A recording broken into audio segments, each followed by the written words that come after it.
Here on YouTube for a chat. Join the IG Slab Club. Join the IG Slab Club. Join the IG Slab Club. What's up, guys? Seems like my timer started over. That's strange. Okay, but we'll give it a go. Welcome, guys. Welcome. Say hello. Hit the like button. Share what's up. Mike Harbor in the house. Make sure you comment so that I know you're in here.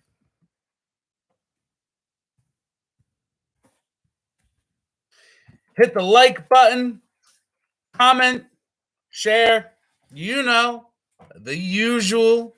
Hey, what's up, Mark? Good to see you. Tonight, we're going to be talking about wrapping, security, issues, all things shipping, right? USPS, FedEx. We're going to talk about security. We're going to talk about safety of the product. We're going to talk about what happens if you have an issue with the USPS. What are the seller's responsibilities? What are the buyer's responsibilities, right? Hey, Jeff in the house, Dean Ellis. Nate, good to see you guys. I'm going to talk about the way I package things, okay? Not everybody packages the same. I think we all like to kind of think that we package the best. And I have my opinions. And what's up, Jay in the house? It goes back to the old rule of thumb. Listen to all, follow none. Maybe what I say works for you. Maybe you're like, this guy's crazy. I'm never going to buy from him after I see the way he sends a package.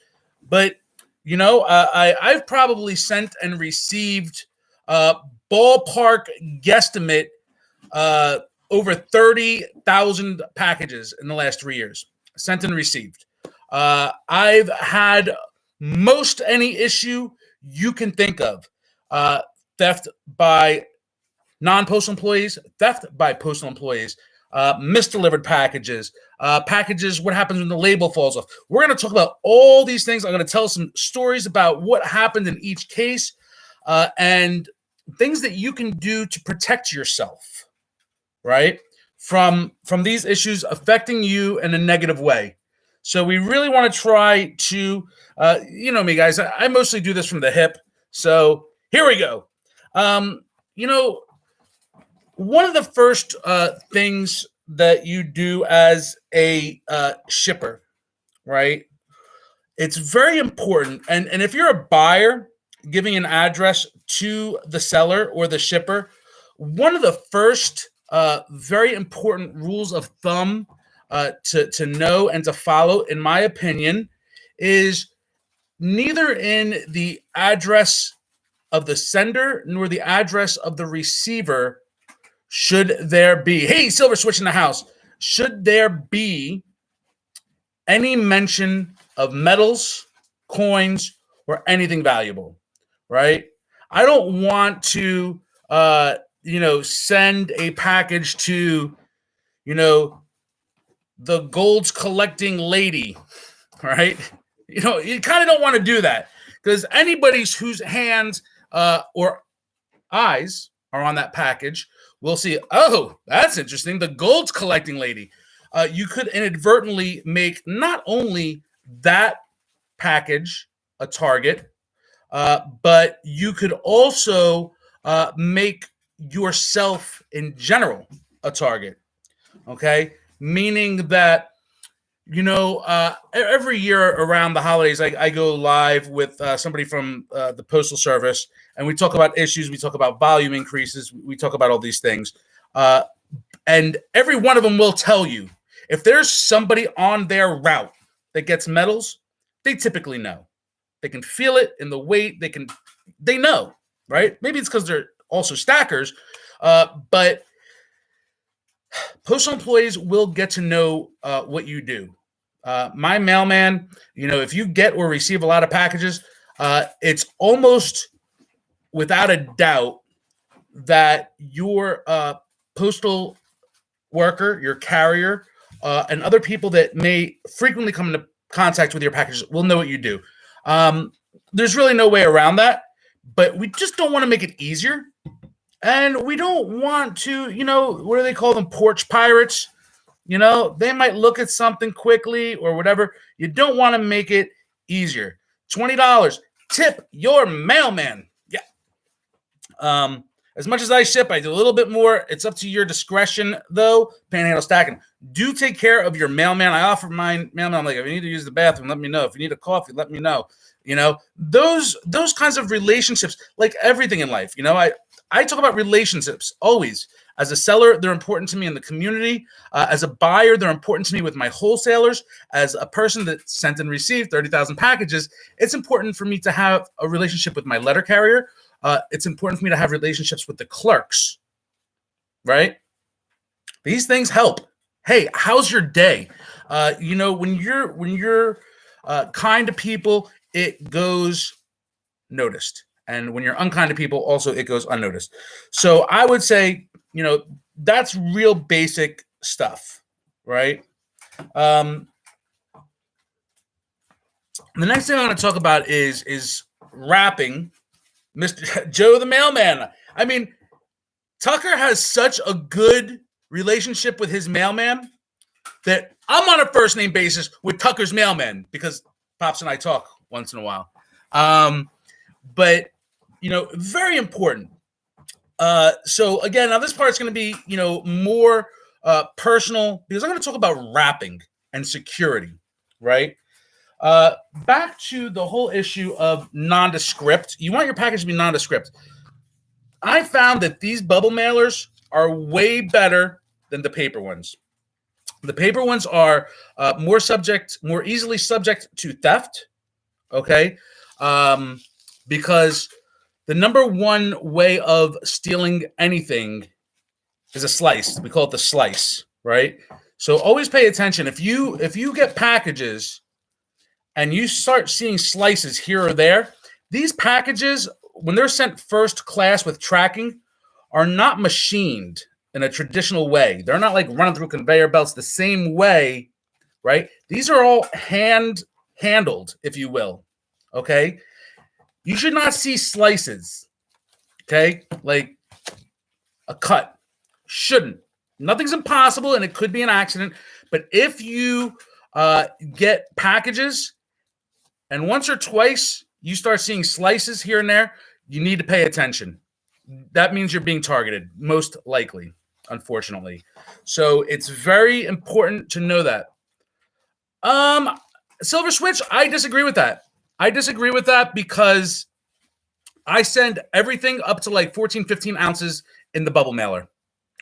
To me, it's nondescript. It also really depends on the dollar value, right? One of the things I do for any of you that have gotten packages from me, so I'm going to start from the beginning. When you package, one of the most important things is to make sure there's no sound, right? So that's 4 random ounces. Really, all you have to do is make sure it's tight. That's it. As long as there's no jingle, you are good. This inside of a bubble mailer, there will be no damage to the coins, I can assure you, absent lightning striking, right? So, number 1, no rattle, no clinking. You don't want it to be obvious that there are metals in there, right? And it doesn't take much. All I did was drop them in there. For me, I put a sticker in, you guys know. But that's all right. I'm done doing that, guys. But there's no sound. There's no clinking. There's no any of that, right? One of the reasons, and some sellers do this, and I'm not knocking what anybody does. Personally, I can't and won't do it because of time constraints. But they will wrap each and every coin and then put it in here. One of the reasons I don't do that, okay, is because when coins start getting wrapped individually with multiple layers, like let's say like this, right, it starts to become harder to see where the edges of the coin are now, right? You see, that's just one coin in there, and I sort of bundled it up. So if I take scissors to that, or I take a razor to that, I know, Pops, I did that just for you. But if you can see this, right, you can't see the coin. So if I take scissors or a razor, I could actually hit the coin, and I've done it before, right? Because, especially if you're a busy seller, you get to be in a rush. So I find that it's important. All you have to do is make sure that's sufficiently protected and no rattle. That's it, right? Nice and tight for you, Pops. No rattle, right? It goes in here, right? For me, when I seal it, I put the label so that it covers this seam. If you guys get my packages, you know that seam is covered by the label. A lot of people will put the label on this side. And yes, I even used to do that too. But I learned that for me, it's better to cover this seam in addition to it being self-sticking to cover it with the label. It's an extra layer. Those types of extra layers can go a long way, in my opinion. Like there's an old saying about locks are there to keep an honest man honest because a burglar is going to break the lock anyway, right? But that being said, other things, the way we wrap them are important too. When I do slabs, if you've gotten like this beautiful proof 2021 PF70, these are expensive pieces. I always give it a little bit of extra. Even if it's going in a box, and then I usually put them by themselves. Stickers over the seal. Exactly, Pops, So that gives it just a little extra, and very rarely have I had issues with slabs cracking in the mail.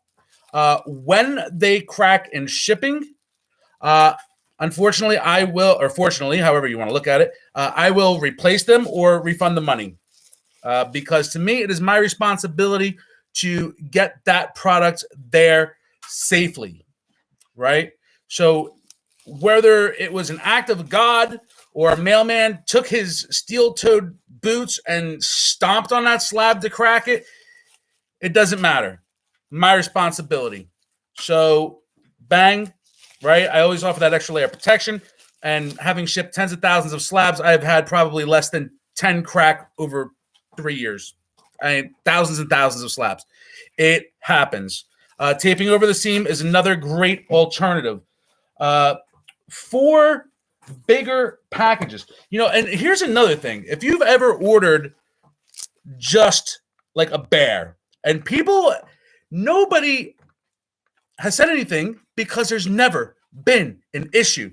These pant pieces, they go right in the envelope with my note, and they get sealed just like that. Because I know these are hand-handled, I gotta come up with a better phrase than hand-handled. They are, processed by hand, right? Strapping tape is good on big packages for sure. Like I said, it's the little things that mean a lot. These go right in here, and I have never had an issue. These boxes are durable. The bubble will protect them as well. They're handled. They're processed by hands, right? They're panhandled by handling handlers that handle them very carefully, right? They're panhandled. But so, yeah, once again, with my model, I don't believe in overdoing it. I think like having sent tens and thousands of packages shipped and received, it's fair enough, right? God forbid, one day, I mean, you guys know how many of these I sell. I just sold 50 bears. I just sold, 70 minotaurs. This is just in the last couple of weeks. Right in there. That's it. No issue in 3 years. And I've done the birds of prey. I've done the hunters of the deep. I've done, you name it. It goes right in there in the bubble mailer. It's good to be OCD as long as you can handle it. Panhandle, don't be fresh. As long as you can handle that process within your time constraints. Don't forget to hit that like button. Yeah, guys, there's 19 people in here and only 15 likes. My feelings are hurt. Get them, Nate. Thank you. Nate, you're my new like enforcer. Gambit 47 is my new like enforcer. Thanks, Nate. You know, so there are things you want to protect. Like I don't worry about these pieces, right? And knowing that I'm sending out 40 or 50 of them, it's hard for me to, wrap that way. Trust me, if I sent out 50 of these and 35 people complained, trust me, I changed the way I shipped very quickly. But until there's as they say, if it's not broke, don't fix it, right? Tape the, that's actually not a bad idea, Budget Bullion Stacker. What Budget Bullion Stacker is saying is, if you're sending a bubble mailer, it goes in here. You can actually tape it to the wall of the package. I try to create as big a surface area and as flat a surface area as possible within there. Sometimes it works, sometimes it doesn't. But like I said, I've had such minimal issues with damaged product. My bigger issues have been theft and other things, which we're still going to get into. So that's sort of, for me, it goes into all that. For me, wrapping sufficiently is better than over wrapping or under wrapping, right? It just, hey, JP Metals, great guy right there, guys. You don't want to underdo it, obviously. You want to be able to protect the pieces that are going in there. But in my opinion, overdoing it is a waste of the sender's time. And honestly, guys, if you're a buyer, you don't want to spend 3 hours opening 20 pieces, right? You get a big package, you're excited, right? You're like a kid on Christmas. You just want to tear it open and let's go. Oh my God, look what I got, look what I got, Look what I got from the IG Slab Club, right? And you just want to get in there. You don't want to be like, all right, next layer. All right, oh, there's one layer. Oh, more tape. Okay, right? You don't want to do that. When you're a buyer and you get that package, you're like tearing into it. You're like, yeah, Merry Christmas, fools. So that's sort of my philosophy on wrapping as a sender, and honestly, as a receiver too. I don't want to be that guy that's spending 20 minutes unwrapping, especially as much as I buy, from the community. When you buy from major wholesalers, I'm going to show you a trick. Okay, you see this? This is probably about, I don't know, maybe 20 plus ounces, right? They will literally take these 20 ounces, right, just like that. They will go in there just like that.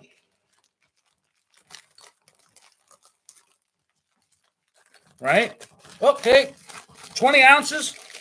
They will fold it just like I did with this piece. Okay? And watch. Once again, no rattle, nothing shaking, no this, no that. They are safe and protected. Even though it doesn't feel that way, sometimes you open it up, you're like, well, that's kind of weird.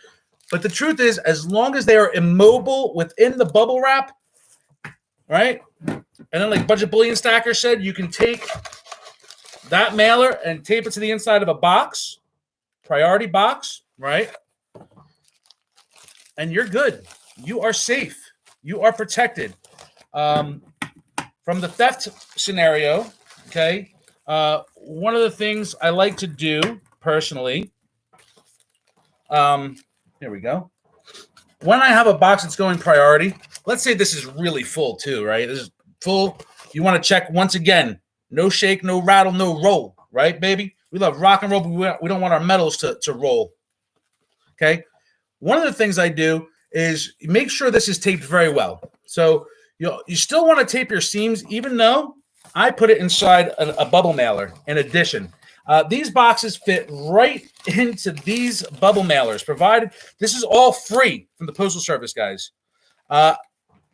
Look, I reuse my boxes too.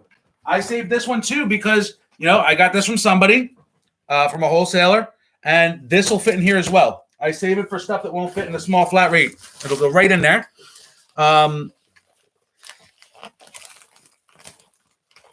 So it's good.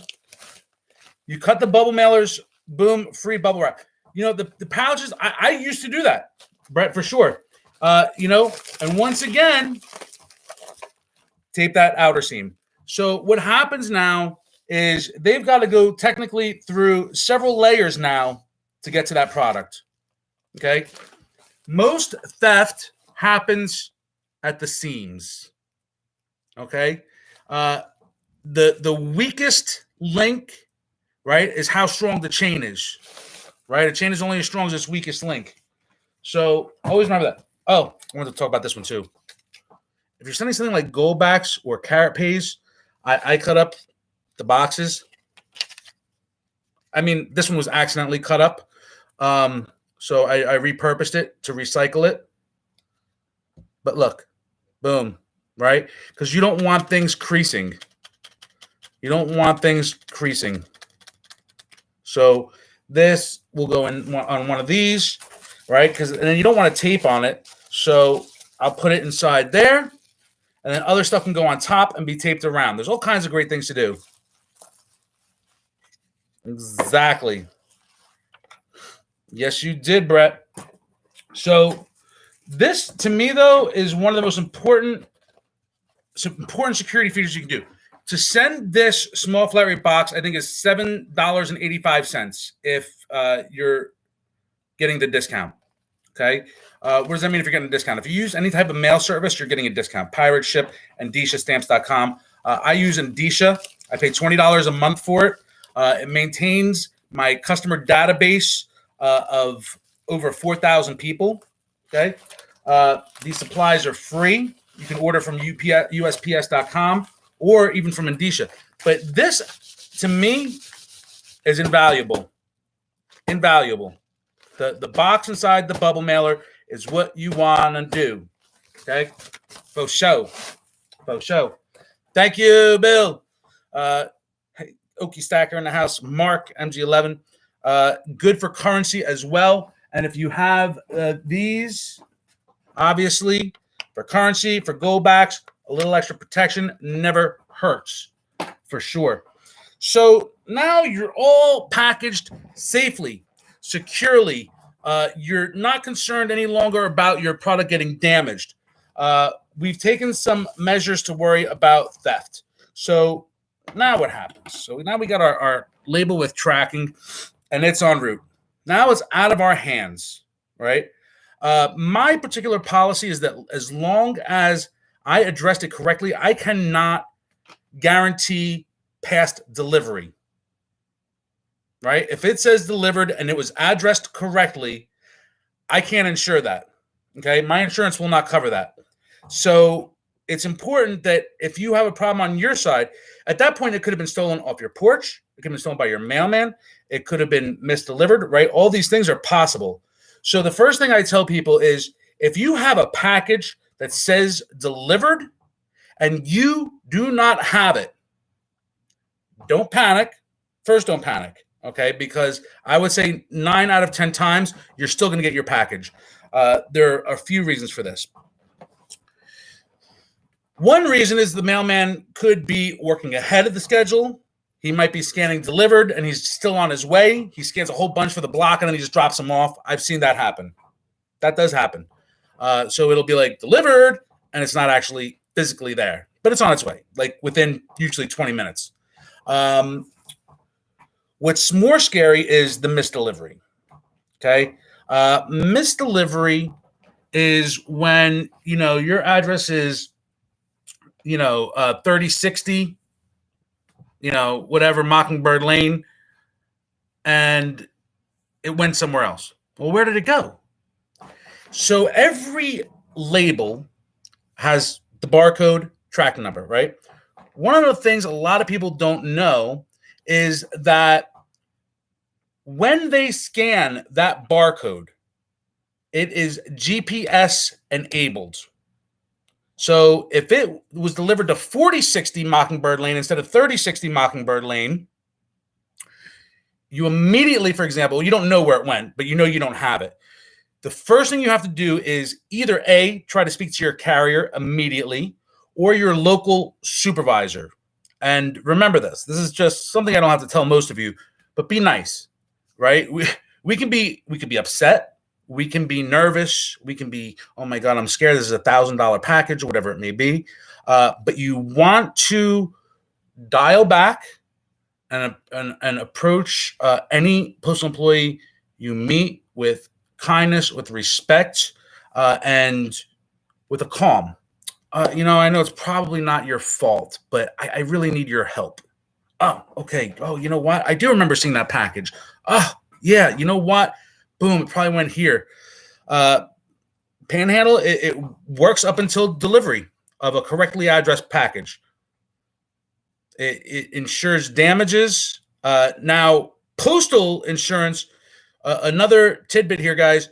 USPS does not insure bullion unless it's sent registered. I preach this all the time. Guys, 25 people in here think each and every one of you, but hit that like button for me, please. I should have at least 25 likes, no? But USPS insurance on a priority package does not cover bullion. I see people all the time. I tell them that they get, they spend $25 on insurance, and it's great. It makes you feel good. But here's the problem. If something happens to that package, you tell them, oh, yeah, it was, my bullion was in there, and they're going to say, you're not covered. Well, I paid $25 extra for insurance. Yeah, but it's like in terms of service. USPS does not cover bullion. So remember that. Unless you ship registered. Correct. Spectacular. Give me a second, guys. I'm trying to catch up on the comments. I love you guys. Thanks. Really, thank you for joining tonight. And at any point, I'm going to try to, if you have a question or something, send it with a heart emoji, and I'll try to address it in a timely manner, because that's part of this sort of being like an open format, open discussion, right? So now that we know, okay, there's GPS location. So you didn't get your package. The supervisor can help you. And they can also, if requested, show you a copy of the label. I had a package misdelivered one time.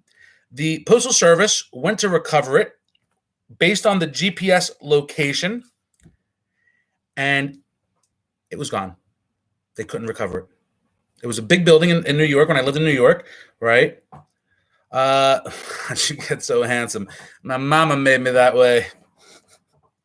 My box of car parts seems to be missing. Could it have been misdelivered? Exactly. Those ball bearings I ordered, man, I need them. But yeah. So GPS, super powerful. Label, super powerful. So it went to the wrong building. They knew it from GPS. They went to recover it. And you're welcome, Speg. Guys, there's a great YouTuber right there, Spectacular. A great human being on the gram also. He got Speggy with it.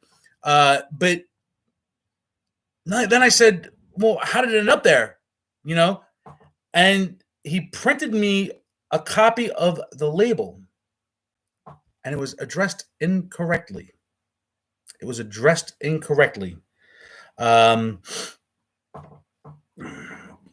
be vice president. I don't want to. That's like half the glory, none of the responsibility. That's my speed right there. Yeah. All right. So GPS location, there are tools behind the scenes that they have that if you have a real issue and you're nice to them, you can really, have issues resolved sometimes. On a very rare occasion, it won't get resolved. Let's see, where am I? So let's talk about some of the things that have happened to me in, the 30 plus thousand packages I've sent and received over the years, the last few years. Shit. Geez. Let's see. Should we begin with lost mail? Should we begin by misdelivered mail? Well, I just covered misdelivered a little bit. Let's talk about theft. Love you too, Mike. Let's talk about theft. Now, there are several kinds of theft, or a couple kinds of theft. I mean, it's all stealing, right? But here's the thing, Dean Ellis. Mail doesn't get lost. It doesn't. It does not get lost. it gets stolen or it gets misdelivered and technically stolen, right? If I get a package to Joe Smith and I go like this, I'm like, oh, that's a heavy package, and I open it and keep it, that's theft. That's theft, right? Let's be honest. There is no such thing as lost mail. Anybody that thinks it's lost mail, it's theft or one other issue that I'll get to after I talk about theft, right? I stole your heart. I love you, Ryan. You still believe it? It was stolen, unfortunately, Devil Dog Dave. One of the biggest problems you can have is if you have what they call a cluster box.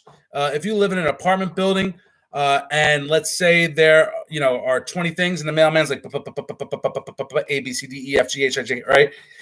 The biggest problem is if it goes into your neighbor's mailbox and he decides to be dishonest, and it's sad because that's going to say delivered. It's going to say delivered. And the GPS location is going to be your location. So that's the most unfortunate. But the way around that is to hit up your mailman ASAP. Once again, if it was delivered in the wrong mailbox and you got your alert delivered, right? It's not there. Track down your mailman. Why is this? At that point, anytime it says delivered and you don't have it, time is of the essence. I cannot emphasize that enough. Time is of the essence.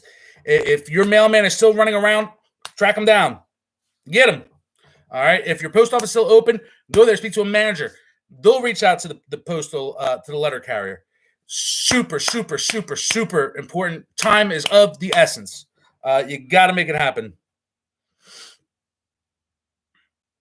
It was found. You see, it wasn't lost because it was found, even if it was 30 years later. So I'm going to cover the two types of theft. There's theft by a postal employee. Yep, homeowner said it didn't go there. That's theft. Theft by a postal employee, theft by a non-postal employee. Problem with theft is that you need proof. Look, it was ran over by a monster truck. If it went to North 10th instead of South 10th, and GPS says it was delivered to that individual, that is not sufficient proof of their theft, right? However, if you see Mr. Smith coming into your mailbox and you have it on camera, and you have it on your Ring cam, or you have it on your cameras, right? And you say, that's Mr. Smith going to my mailbox and taking my silver, right? That is a federal offense. And the way to remedy that, believe it or not, is not just the police, but the postal inspectors.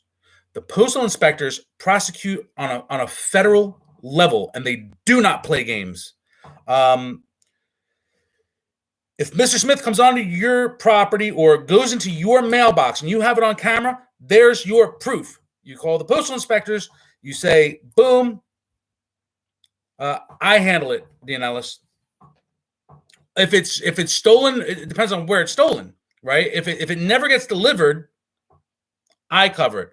If it gets delivered, it becomes a little hairy, because insurance does not cover delivered parcels that were accurately addressed. The other type of theft, so absent the guy coming on your property or going into your mailbox, right? There's actually, in rare occasions, theft by postal employees. This happens, and I know this because I was a victim of it. 2020, last year, December 2019. Took me a second. Spectacular in Florida. I'm no Floridian attorney. I'm no Floridian Florida legal scholar, but I would almost say yes, because you have the right in Florida to defend your property, and that mailbox is considered your property.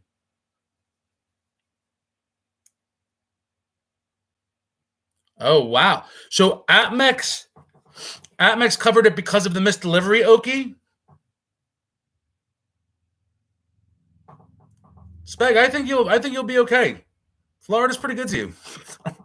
Don't shoot anybody though. It's not nice. Hmm.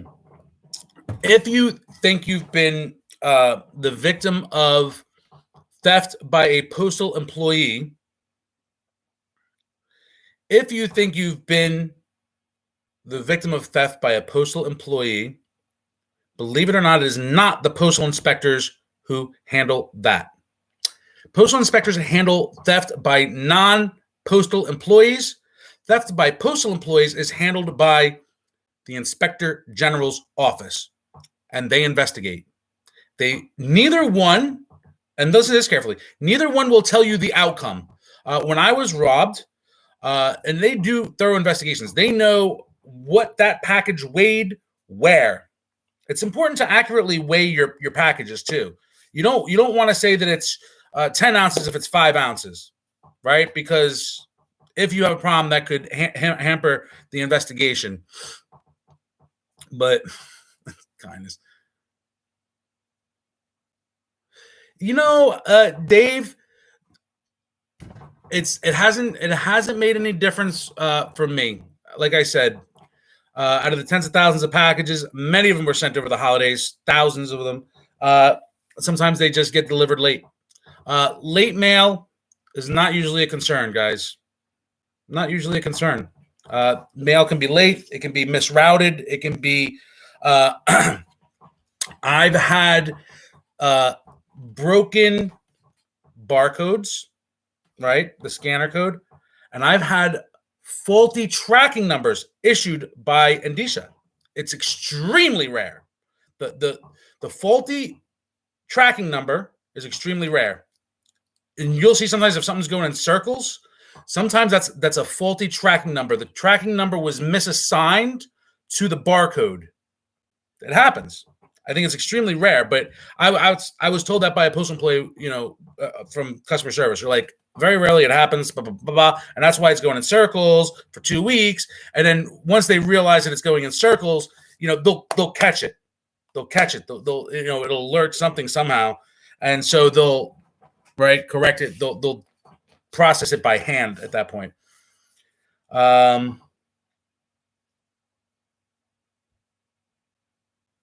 Yeah, more pro. Yep. So theft by postal employees is handled by the Inspector General's office, and it's very important. Customs can be a nightmare. I've had packages intercepted at customs for a couple weeks. I have no problem shipping to Canada. I think twice I've had packages opened by customs. Both times they were pretty heavy packages. The one of them was 125 ounces, and it got to where it was going. It stayed in customs for about 3 weeks though, and you bet I was sweating. You bet I was sweating. I've had no issues with the entire crew from Ocean's 11 come to your mailbox. Well, I don't have a mailbox. I have a porch, but everything that's sent to me is pretty much signed. So, and I have like multiple layers of security. I think I've talked about that a little bit, but so theft. Let's talk about lost mail, because there is sort of something that's possible, and this happened to me, where it's lost, but it goes somewhere. Okay, you guys are gonna love this one.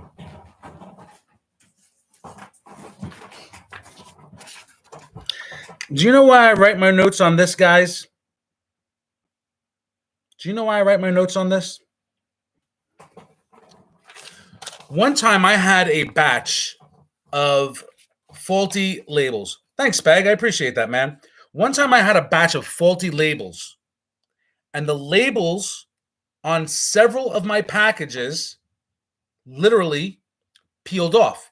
Now, I didn't know this until two people messaged me and said, Tommy, I can't believe I even got this package. I can't believe I got this package. It's like the label's half off. It was torn. It was this. It was shredded. It was whatever. I said, oh my God. And the first one I sort of not ignored it, but I was like, oh, that's weird. Second person said something to me, Tommy, this is crazy. I feel lucky I got this package. Then I said, oh, shoot, I've got a problem. I sure did. Out of that batch of packages that went out, 3 of them went missing. I had to refund people. Okay. It was a few $100s. But when something like that happens and a label falls off, now there's no way to know anything, right? Well, sure there is. It goes to a lost mail processing facility, or an unidentified or unaddressed mail, as whatever they call it, So I got a call.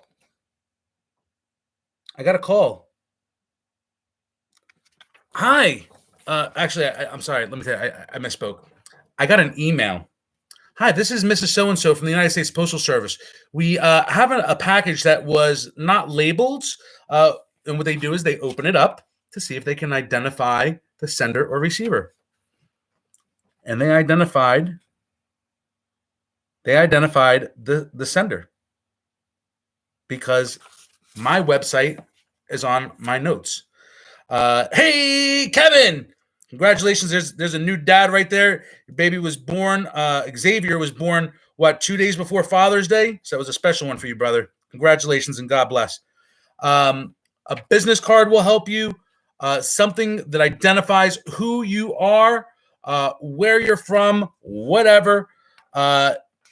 It's really important to have some kind of identifier in there, but that helped me recover some of my losses.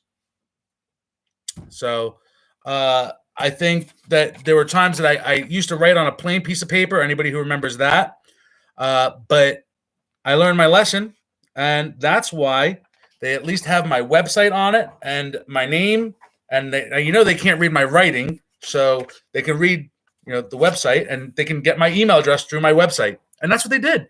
So that should tell you guys about the true honesty and diligence of a lot of these postal employees.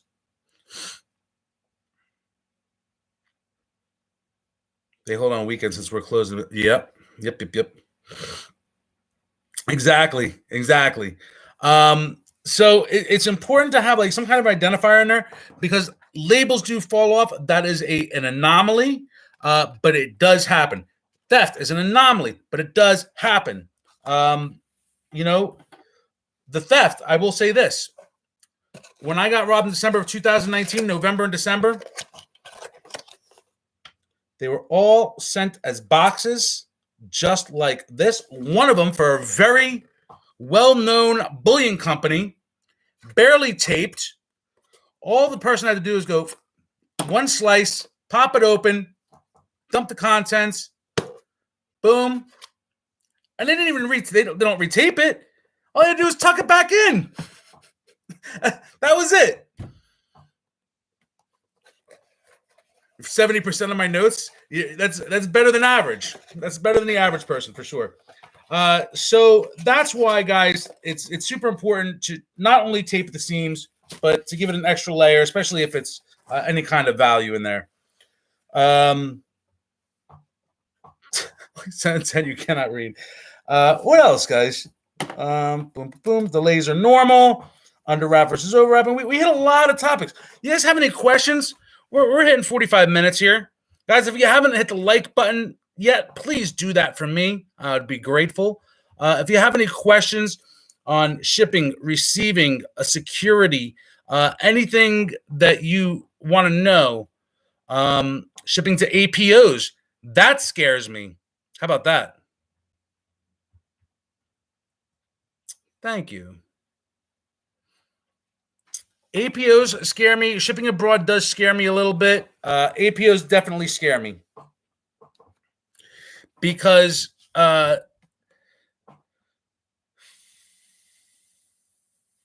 Do I hedge it all even when I have a good supply? Are you talking about my backstock silver? I mean, I call that my hedge in case silver skyrockets tomorrow.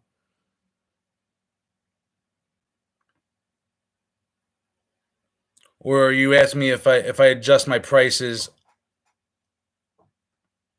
I So hedging can mean a couple of things, Ryan, right? So sometimes like people will call their back inventory a hedge, right? It protects me, right? If silver skyrockets, I'm retired. Uh, I cannot at this point afford to adjust down, right? I've talked about how I have profit goals on a premium piece. I'm shooting for 25%. On a low end piece, I'm shooting for like 10%. I'm looking for an average of somewhere between 10 and 15% gross profit on my sales. I do much lower in like say the Gold Club, where in most cases I'm doing like 3%, 2%, 2%. Um, yeah, that's what I do. I can't afford to adjust down, right? Because the big companies, you think they're adjusting down sometimes, but sometimes they're not. They will never adjust down to a loss. They will change, and oh, this is a secret. I think I've talked about this though. They will change what spot price is. You ever go to a company and you see spot price? Mostly it's pretty close to Kiko. Sometimes it's not. Sometimes the spread between their little spot tracker and Kiko changes. Dirty secret. Watch that. Watch that one. They can also adjust their premiums at the push of a button. So something that has a $3.99 premium on Friday can have a $4.99 premium on Saturday if spot bottoms out. So yeah, I can't afford. I don't have the sophisticated tools that a lot of these guys do. So basically, if I buy something for 80, I'm looking to sell it for like 88. And if silver drops $2 an ounce, I can't afford to sell it for 84, right? I mean, I technically could and make 5%. And what would happen then? I mean, people would buy me out, and it would I'd have to hire more people. And my profit margin would evaporate. It would be gone, right? So I try to strike a balance. And if I know I have like a healthy profit, I can offer people a special or, try to adjust a little bit. But typically, I'm too small to do that. I'm too small to do that. But just hold. Yep. That's what I do. Any questions about shipping or hedges or anything, guys? Please hit the like button. If you don't have any questions, if you do, let me know. I love you guys. I want to thank each and every one of you for joining me on. This is a good conversation. I wanted to hear a little bit more from you, but let's see. You guys got to come prepared. Thank you, Budget Bullion Stacker. I appreciate that. The auctions are a form of entertainment, education. This is the kind of stuff that I say, thank you, Speg. If you don't use it, you lose it. That's what they say, Brad. And I will say this, and I talk to sellers about this all the time. I am not trying to be the cheapest. I work 70 to 80 hours a week. I love what I do. I love this community. I will not participate in what I call the race to the bottom, meaning I'm not trying to have lower prices than $1 billion company. That would be absurd. So if I can't have lower prices than them, what do? I do Tuesday night talks about dealing with wholesalers, about business development, about security and shipping, and if you're kind enough to say, hey, Tommy does a lot of great stuff. I appreciate it. I like what he does. I'd rather spend, $10 more with Tommy because he does this kind of stuff than save the $10 and Tommy goes away. Because if guys like me go away, all you're going to have is buy it now. Buy it now. Oh, wait, there's 10 cents cheaper. I'm not disparaging. If sometimes we all look for a bargain. We all do. But content is produced by people who are motivated to do so. We're in a free market capitalistic society. I ask for a premium because I want to put in the work. I want to put in the work anyway. All the different mints. How do you decide which to buy from? With all the different mints, I try to do piece by piece, and sometimes I deal with aggregate wholesalers. In other words, I deal with wholesalers that might deal with 10 mints. And for me, I only deal with a handful of wholesalers.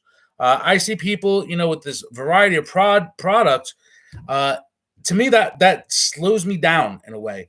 I do not try to get every product, and I do not try to be the cheapest. Two things I cannot do. You'll go crazy at my level, certainly.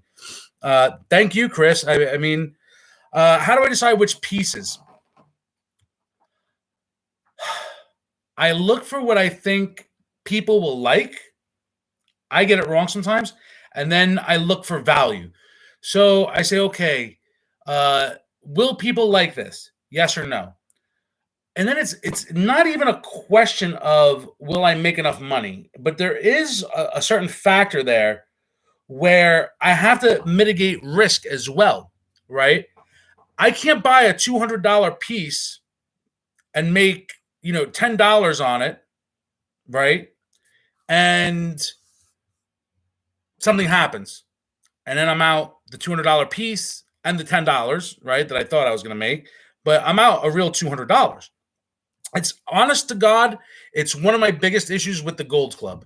One lost package, if it happens, it's a big gamble because one lost package would wipe out my profit for 2 weeks on the Gold Club, for example. So why don't people? That's a good question, Silver Swish. So, Michael, I try to buy pieces that I think I like, that I think the people will like in the community. I try to go for variety and rotation, right? I look for standards. I look for something unique. There's got to be enough meat on the bone to stay in business. Diversifying your stack, 100%. Not so much anymore, Brett. I feel like the mints have made big strides in the last couple of years. I think there's truth to that, Brandon. I like Philharmonics. I think government bullion in general is slept on.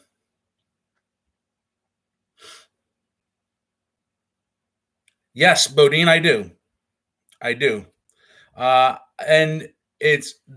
they are not the first ones to have done that. There are other big companies that have done that as well. I won't mention any names, so I happen to love them. But, yeah, man. Philharmonics, I have a 3/110th grade. Dude, the gold, the sovereign gold from around the world is some of the best bargains right now. Canada and the United States, the gold has gotten insanely expensive. The Brits, Phils, all this kind of stuff, you're going to find a much better value in gold.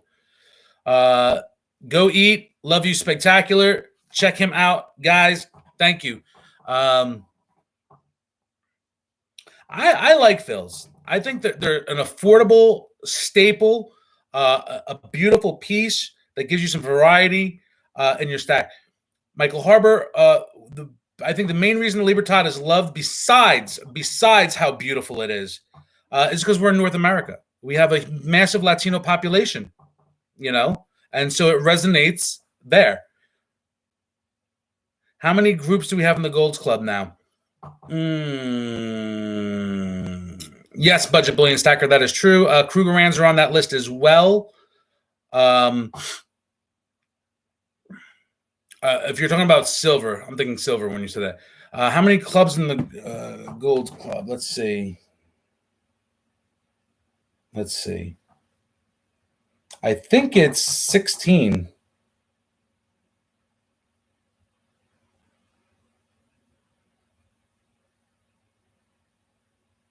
Let's see.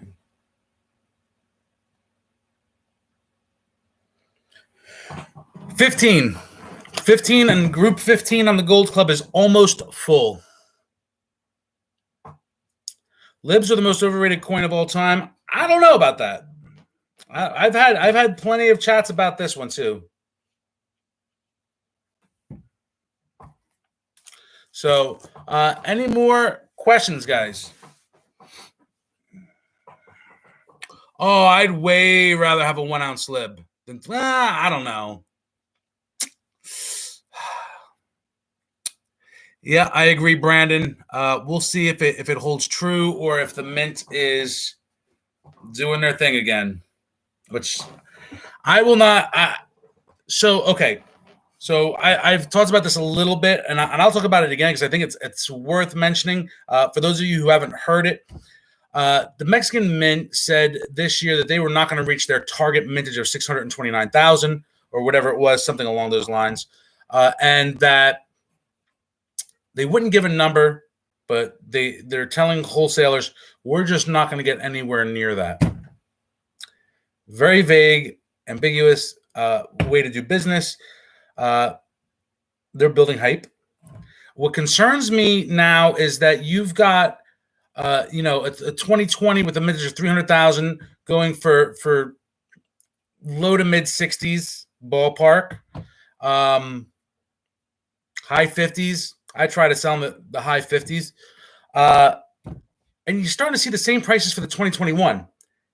And it would not surprise me if the 2021 will have double the mintage, or darn close.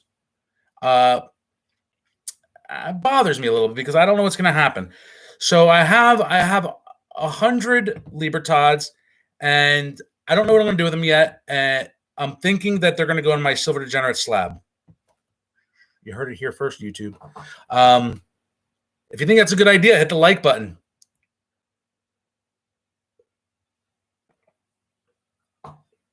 But definitely Type 2 Eagles coming out in the Silver Degenerate slab. There will be no more Type 1 early releases, guys. No more early releases. Bodine, I think you probably heard my story before, Jeff. I ordered 700 and got 50 from one dealer, and I scrounged up 50 from another dealer. That's all I could do. So, all right, guys. Wow, almost a full hour. But I love you guys. I really enjoy these nights. If you enjoy them, spread the word. Join me on Tuesdays. Let me know if you have any ideas of what you think I should talk about. Shoot me a DM on Instagram. Shoot me an email. Stacking.nyc@gmail.com. www.stacking.nyc, baby. Good night. I love you. How you stacking?